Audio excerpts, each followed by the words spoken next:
बिस्मिल्लाहिर्रहमानिर्रहीम, अस्सलाम वालेकुम। आप सभी का इस्तकबाल है। आप देख रहे हैं प्रोग्राम स्पेशल रिपोर्ट। आपका मेजबान मीरहिलाल हाजुरी हाजिर खिदमत। और स्पेशल रिपोर्ट में हम अलग अलग खबरों के हवाले से आपको हाल अहवाल पहुंचाएंगे, लेकिन सबसे पहले लेफ्टिनेंट गवर्नर मनोज सिन्हा का 2 रोज़ा दौरा कुपवाड़ा, और इस दौरे से जहां कुपवाड़ा के अवाम को काफी सारी उम्मीदें वाबस्ता है, वहीं पर आज लेफ्टिनेंट गवर्नर मनोज सिन्हा इस 2 रोज़ा दौरे के दौरान 26 करोड़ रुपए की लागत से अलग अलग प्रोजेक्टों का इनॉग्रेशन जो है वो करने जा रहे हैं।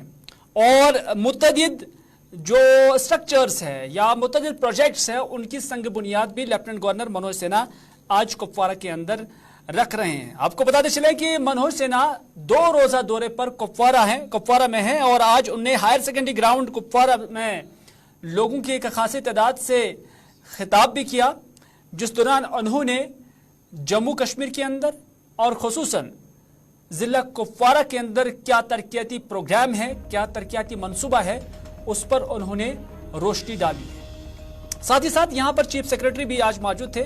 चीफ सेक्रेटरी की जो तकरीर है वो हम आप तक बाद में पहुंचाएंगे, लेकिन पहले लेफ्टिनेंट गवर्नर मनोज सिन्हा ने यहां तकरीर में क्या कुछ कहा, उस तकरीर का एक हिस्सा आप तक पहुंचाते हैं।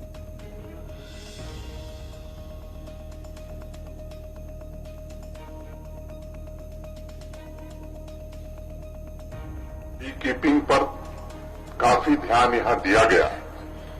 2019-20 में कुल हनी का उत्पादन 765 क्विंटल था, जबकि पिछले वर्ष 1980 1980 क्विंटल हनी का उत्पादन इसी कुपवाड़ा जिले ने किया है।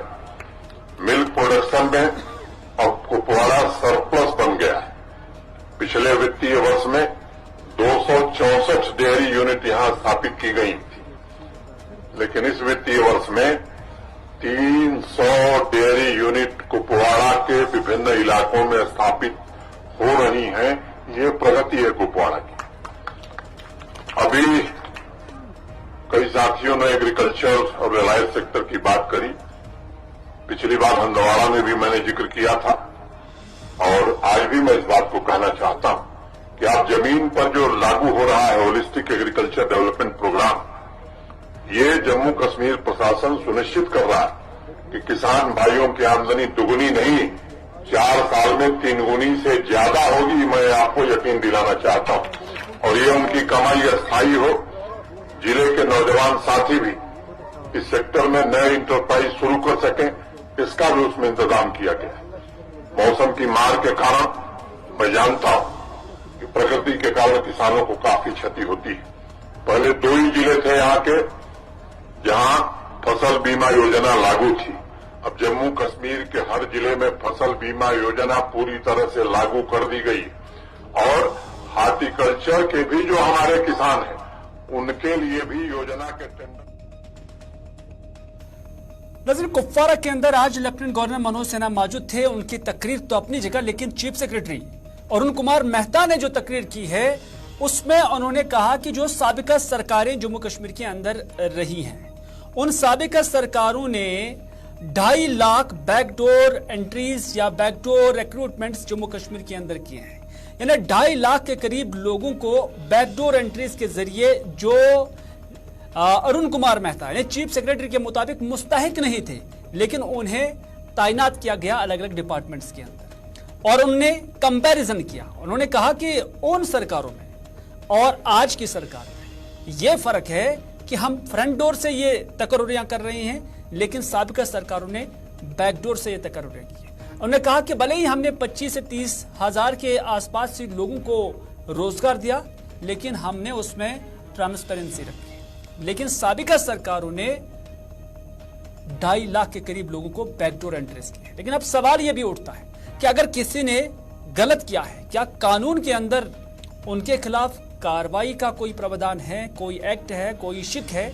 यह ऐसा सवाल है जो सभी अवाम आज लेफ्टिनेंट गवर्नर इंतजामिया से पूछ रहे हैं कि अगर सरकार की नजर में ये बैकडोर एंट्रीज हैं, तो जिन लोगों ने ये बैकडोर एंट्रीज की हैं, और अगर उसकी कोई दलील है, सबूत है, तो फिर उस हवाले से कार्रवाई क्यों नहीं हो रही? बहरहाल चीफ सेक्रेटरी अरुण कुमार मेहता ने क्या कुछ कहा, उन्हीं की जुबानी सुनते हैं।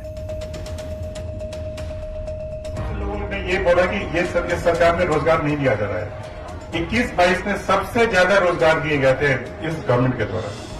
नंबर नोट कर लीजिएगा, 30,000 लोगों को नौकरी दी गई थी सरकार ने। फिर भी ये फैला दिया गया कि ये नौकरियां नहीं दी जा रही हैं।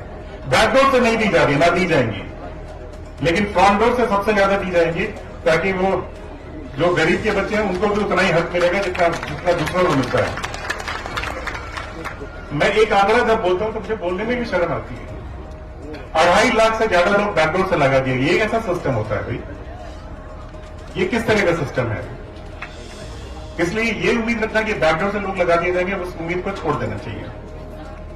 जिसका अधिकार बनता है उसको मिलेगा, जिसका नहीं बनता है वो अपना दूसरा काम कर ले। कोई जरूरी थोड़ी कि सरकारी नौकरी करनी है। डेली वेजर बनना ज्यादा।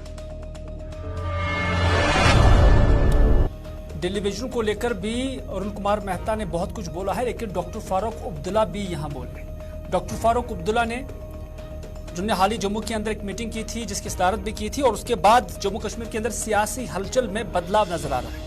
वहीं पर डॉक्टर फारूक अब्दुल्ला ने बीजेपी को जवाब देते हुए कहा कि हमने वाकतन म्युनिसिपल इलेक्शनों का बाइकआउट किया था, लेकिन हमें उसका रिग्रेट है, अफसोस है कि हमने ऐसा क्यों किया। लेकिन साथ ही साथ हमने डीडीसी इंतखाबात में बढ़ चढ़कर हिस्सा लिया और पब्लिक ने हम पर एतमाद भी किया। Number 1। Number 2, doctor Farooq Abdullah ने यह बात भी कही है कि कारगिल के अंदर जो इंतखाबात हुई है वहां पर भी ब्रिस्क वोटिंग हुई है और हमें एतमाद है कि वहां नेशनल कॉन्फ्रेंस रुखरू हो जाएगी, नेशनल कॉन्फ्रेंस की जीत होगी। नंबर 3, डॉक्टर फारूक अब्दुल्ला ने दिल्ली के अंदर जो ईडी की जानिब से छापामारी हो रही है, गिरफ्तारियां हो रही हैं, उस पर उन्होंने अपना नुक्ते नजर रखा और कहा कि संजय सिंह जो आम आदमी पार्टी के लीडर हैं वो काफी वोकल थे पार्लियामेंट के अंदर, और यही वजह है कि आज वो भुगत रहे हैं। It's very sad. Sanjay Singh has been very vocal in the parliament against many acts of the government of India which he has opposed. He has been in the eye of the government for a long time because he is a fierce speaker. I totally oppose such actions. I think it's wrong to arrest a legislator who is absolutely clean and is put behind bars because they say, according to what I heard, that he didn't answer certain questions. You don't arrest a person for not answering questions. If you got something against him, take him to the court. According to BJP, he is the main middleman of the liquor scam. How can he be a main man of liquor scam? We will see now. Let the reports come. It's a democratic country. Everyone has the rights. For God's sake, don't use those actions which tomorrow will inflict on you. You're not going to be in power every day. One day it's going to hit you. Think of that day. What about? We did not take Panchayat election. I feel very sad about it. Looking at it, those people who decided that it should not be done, we did wrong. But we did take part in the DDC elections. He has also mentioned that. But National Conference may not have taken part. What about other parties who took part? We are asking for our constitutional rights, which have been suspended in the state ever since the governors have taken over and the UT has been created. And today now, DG, I think, of BSF or one of the forces that is here, said there is complete peace. Now, he says there is complete peace. They held a G20 meeting here where they said there is complete peace in Kashmir. Prime Minister as well as the Home Minister all the time say there is complete change in Kashmir. It's peaceful. Tourism has increased. Then where is the election being denied to people? I'm quite confident, inshallah, that in Kargil we'll get majority. They tried to even remove our symbol.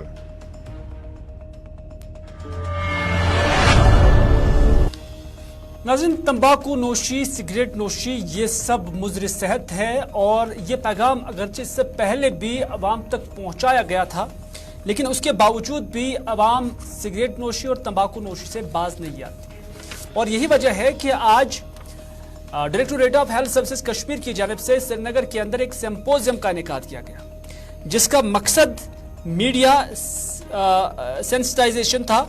और इस workshop में media के जरिए लोगों तक ये पैगाम पहुंचाने की कोशिश की जा रही थी कि आप तंबाकू नोशी से परहेज करिए, क्योंकि तंबाकू नोशी, सिगरेट नोशी, ये सब मुज़र सेहत है और इससे सेहत पर मुख्तलिफ किस्म की जो बीमारियां हैं वो मुरतब हो पाती हैं।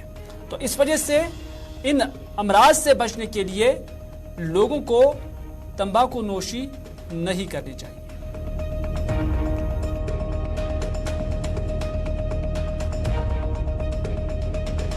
मीडिया सेंसिटाइजेशन प्रोग्राम है, इनमें मीडिया को हम सेंसिटाइज कर रहे हैं कि टबैको के इल इफेक्ट्स क्या है, टबैको को कैसे रोका जाए, टबैको स्मोकिंग हो, च्यूइंग हो, ई सिगरेट हो, इसको कैसे हम रोकेंगे और इसके बारे में क्या क्या करना है।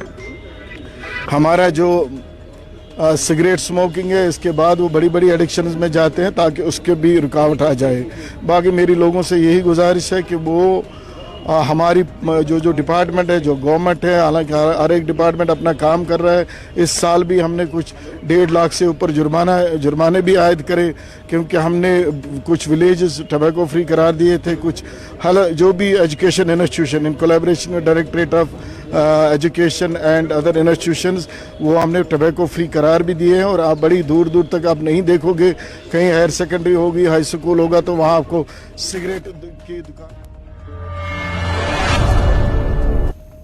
बडगाम के अंदर वाक़ा स्पोर्ट्स स्टेडियम, बडगाम के जो स्पोर्ट्स मैदान है या जो स्टेडियम है, उसके बुनियादी ढांचे को वुसअत देने के हवाले से आज डिप्टी कमिश्नर बडगाम की जानिब से यहाँ पर मुख्तलिफ कामों का संग बुनियाद रखा गया।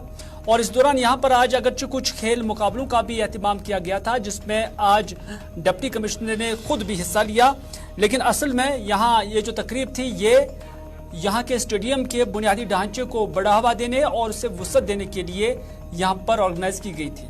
और इस प्रोग्राम के तहत यहाँ खूबसूरत दीवार बनाने के अलावा पवेलियन की टाइलिंग की जाएगी और इसके अलावा रातों को खेल सरगर्मियां जारी रखने के लिए जो लाइट्स है वो भी इंस्टॉल की जा रही है। अक्टूबर के पहले हफ्ते में ही आप लोग हमारे साथ हैं और देख रहे हैं कि काम जोरों शोरों से लगा हुआ है। फेज़ 1 में हमारा पेंटिंग का काम हो, ट्रस को इम्प्रूव करने का काम हो, बैठने की जगह जो है उसको अपग्रेड करने का काम हो, टाइल वर्क हो, कुछ अप्रोच रोड का काम हो, बाहर से जितनी हमारी बाउंड्री है उसको इम्प्रूव करने का काम हो, कुछ बेसिक जो नेट्स लग सकते हैं उसका काम हो, कुछ हमारा स्पोर्ट्स के इक्विपमेंट्स हों, जेनसेट का यहाँ पे अपग्रेडेशन हो, जेनसेट को यहाँ पे एक्टिवेट किया जाए, जो एलजी साहब ने लॉन्च किया था। आज आप बडगाम के जो मेन टाउन में जब जाएंगे तो आपने देखा होगा कि जितनी भी दीवारें हैं, पब्लिक वॉल्स हैं, जितनी भी हमारी रोड पे वॉल्स हैं, क्या सुंदर पेंट हुई हैं एक यूनिफॉर्म कलर कोड में। पूरा बडगाम शहर जो है उस वजह से बहुत सुंदर दिख रहा है। हमारी स्ट्रीट लाइट्स जितनी कमी थी उसको पूरा किया गया है। हमारी एस्थेटिक स्ट्रीट लाइट्स जो 2 हमारे मेन पुल हैं टाउन के बीच में, उस पे लगे हैं। रात को ज़रूर देखिएगा कि किस तरीके से वो चमचमाती हैं। इसके अलावा हमारे कुछ गार्बेज वल्नरेबल पॉइंट्स थे, उन गार्बेज वल्नरेबल पॉइंट्स को हमने पैसेंजर शेड में कन्वर्ट किया है। इसी के साथ साथ आप देखेंगे कि जो मैग्नेमाइजेशन की कमी थी मेन टाउन में, उसको पूरा किया गया है। इधर आज डिप्टी कमिश्नर डोडा ने डोडा मार्केट का दौरा किया, जिस दौरान उन्होंने देखा कि डोडा मार्केट के अंदर ट्रैफिक जैमिंग है और साथ ही साथ यहाँ पर गैर कानूनी तौर पर जो है, उन्होंने कहा कि यहाँ गैर कानूनी तौर पर गाड़ियां खड़ी की जा रही हैं।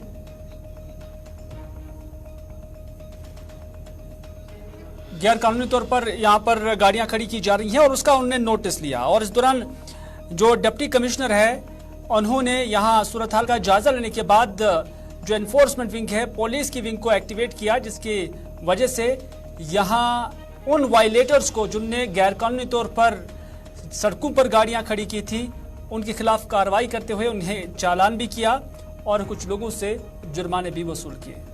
तो मैं भी बस स्टैंड पे था, मेरी भी गाड़ी एक साइड पे लगी थी, कोई ऐसा नहीं था कुछ साइड पे। ठीक है, अच्छी बात है, अगर खाली करना है तो हमने किया, लोगों ने किया। लेकिन उस वक्त डीसी साहब खुद चले, डिपार्टमेंट को लेके, पुलिस को लेके, लोग खुश हो गए, हाँ जी ठीक है, अगर आपने उठाना है तो उठा दो। अब आज देख रहे हैं फिर वही हाल है।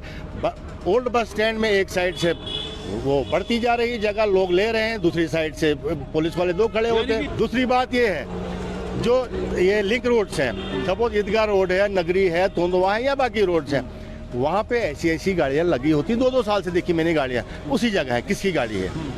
कंडम हो गई है, क्या हुआ? और दूसरे इलाके से लोग रखते हैं गाड़ियाँ। महलेदारों की 6 गाड़ियाँ हो सकती है, 7 हो सकती है, ठीक है, इमरजेंसी पर ये गाड़ियाँ लगी हुई होती हैं। इन गाड़ियों का एक ही मुद्दा है कि यहाँ पर जो जब बस स्टैंड का काम लगा हुआ है, तो बस स्टैंड की काम लगा हुआ है, तो आजकल हमारे पास बस स्टैंड भी नहीं है, तो सुबह गाड़ियों को निकालते हैं और शाम को फिर गाड़ियाँ यहाँ पर घुस जाती हैं। इन गाड़ियों का ठीक सी जो बात है, गाड़ियों के लिए कहीं पार्किंग स्पॉट देखें वहाँ जाकर, और लोगों का काफ़ी आमदोरफ्त है यहाँ पर, तो इसकी वजह से लोग भी तंग आ चुके हैं।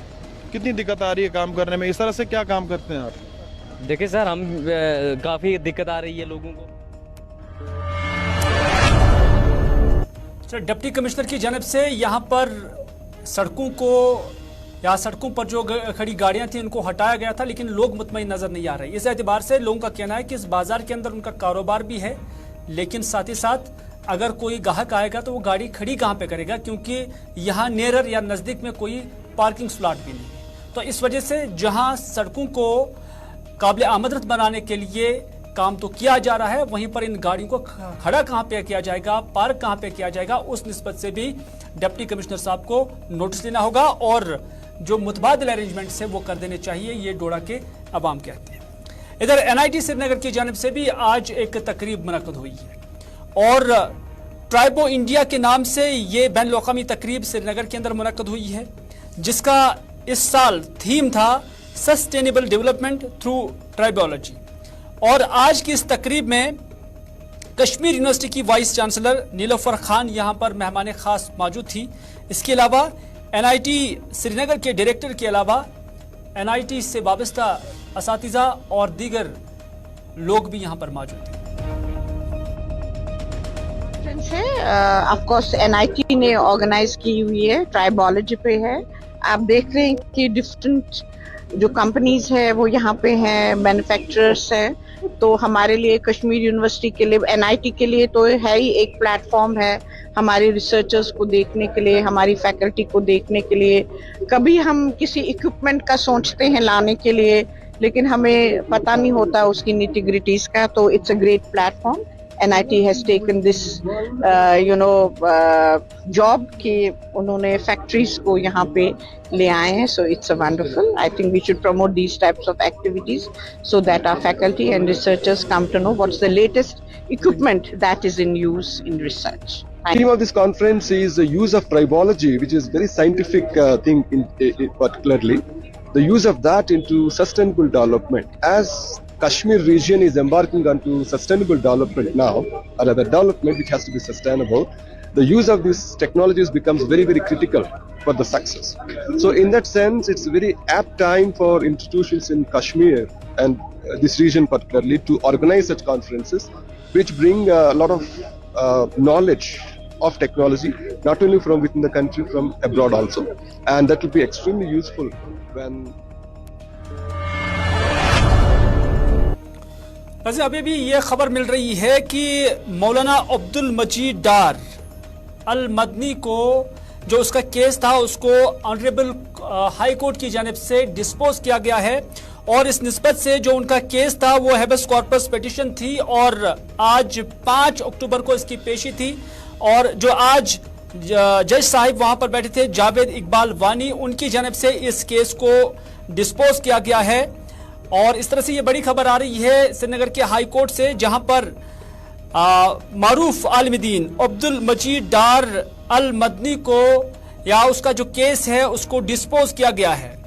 और इस हवाले से काफी वक्त से अल मदनी जो है वो गिरफ्तार थे, वो पाबंद सलासल थे और आज कोर्ट ने उसके मामले को डिस्पोज किया है।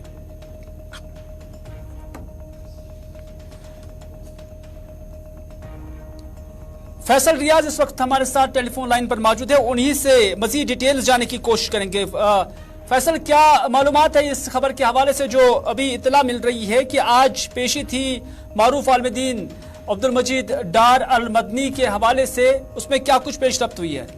देखिए बिल्कुल हिलाल, आपको पता होगा कि लास्ट ईयर सितंबर में जहां एक सिलसिला शुरू हुआ था जहाँ पे जो रिलीजियस स्कॉलर्स थे उनको अरेस्ट किया गया था, जिसमें मौलाना अब्दुल रशीद दाऊदी थे, मुश्ताक वीरी थे या बाकी जुमला ऐसे उलमा थे जिनको अरेस्ट किया गया था। उसमें ही ये जो अब्दुल मजीद डार अल मदनी भी एक बड़े आलिम दीन कश्मीर के, इनको भी अरेस्ट किया गया था, PSA के तहत ये बंद थे। तो हाल ही में कुछ ऐसे उलमाओं को जो छोड़ा गया, तो अभी इंतजार था कि अब इसके हवाले से भी ऑर्डर सामने आएगा। तो अभी हमारे पास भी एक लिस्ट आया है, एक हम कह सकते हैं एक ऑर्डर हाईकोर्ट का आया, और घर के इनके जराये के साथ हमारी बात हुई, जो जिनके क्लोज रिलेटिव है उनके साथ हमारी बात हुई। उन्होंने कहा कि ऑर्डर बाकायदा तौर पर आज हाईकोर्ट की तरफ से आया है और अब कुछ ही टाइम के बाद जो है अब्दुल मजीद डार जो आलिम दीन है उनको अब रिहा भी किया जाएगा। और जैसा कि पहले ही इंतजार लोगों को था, हमने कई क्लोज ऐसे लोगों से भी बात की जिनसे हमने इसके बारे में स्टेटस जानने की कोशिश की, तो वो काफी ज्यादा उनमें खुशी देखने को मिली। उनका मानना था कि हाईकोर्ट ने आज के केस को डिस्पोज किया है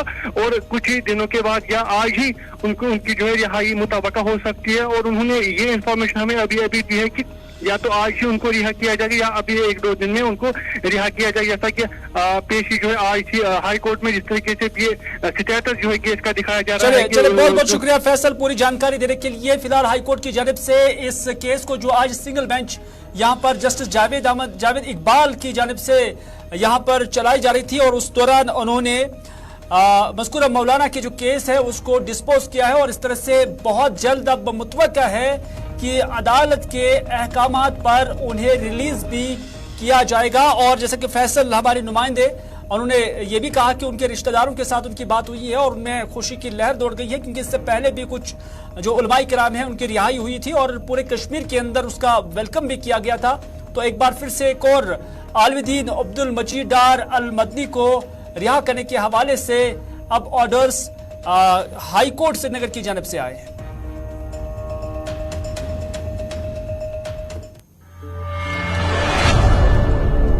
तो नाज़रीन, आज के स्पेशल रिपोर्ट में बस इतना ही। अपने मेजबान मीर हिलाल हांजरी को दीजिए इजाजत। अल्लाह निगहबान।